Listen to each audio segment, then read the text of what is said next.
settled informally and awarded, knowing fully well that it is a lake bed. Several examples can be cited. Now you're going to have to reduce it to the tune of 208 billion pesos.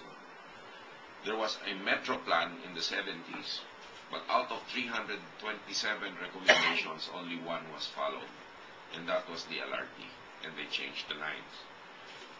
There was the construction of a Mangahan floodway, which is supposed to drain water from the Marikina area into Laguna de Bay, but the corresponding measure that was supposed to have been done alongside that, the construction of a Parañaque spillway, because right now there is only one way for water from Laguna de Bay to drain to Manila Bay, and that is the overloaded Pasig River. So these things have to be redone. It costs a lot of money. Sadly too, safer does not necessarily mean cheaper. Sometimes it means more expensive things.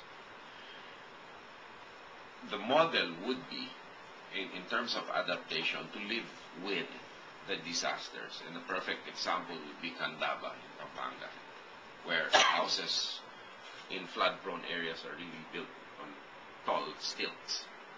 And during flood times, when the Candaba swamp is flooded, the bancas can go straight to the living rooms.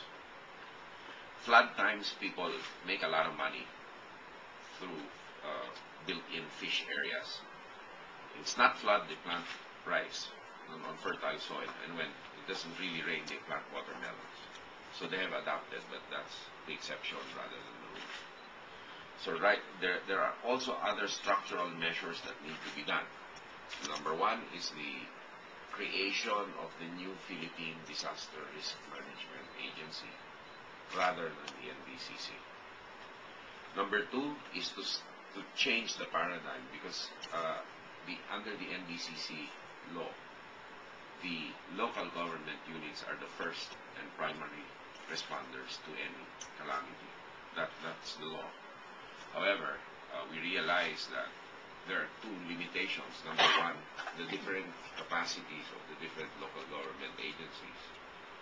And number two, the fact that when a disaster strikes a local government area, it immediately becomes incapacitated too. So you have to have a national backbone. The problem with the national backbone is, what is the proper agency? To me, the armed forces can give help, but it is not the proper agency. Why? Because the equipment that you use for disasters are not normally equipment that you would use for military purposes. For example, rubber boats. We don't use that. It could easily be punctured, and we don't use that for our operations. The problem is our acquisition process in the armed forces is covered by what we call the modernization law.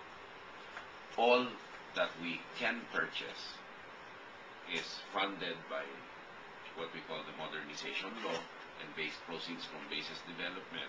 And what we can buy is embodied on a list called the several reprioritized lists.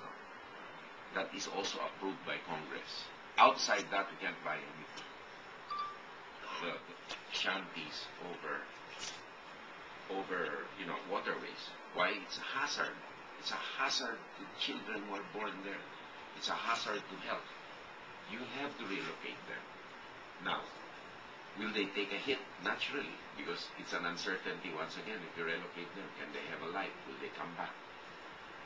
There are some communities, to me, offhand, without the benefit of scientific study, Marikina, perhaps even in Taguig, that will have to go. Because they're extremely vulnerable, and you have middle-class houses in there. And people probably finance these houses with life savings. And have just probably finished the mortgage, but it's unacceptable. You cannot afford the type of infrastructure to protect these communities, cost-benefit-wise. So, you can have the best laid plans, but the devil is in the implementation. And it takes a good politician to implement something as fast as that. Thank you, Ken. I certainly have the edge because I was in the plannings, often, and I've faced wrath before, even though it wasn't my fault. Okay,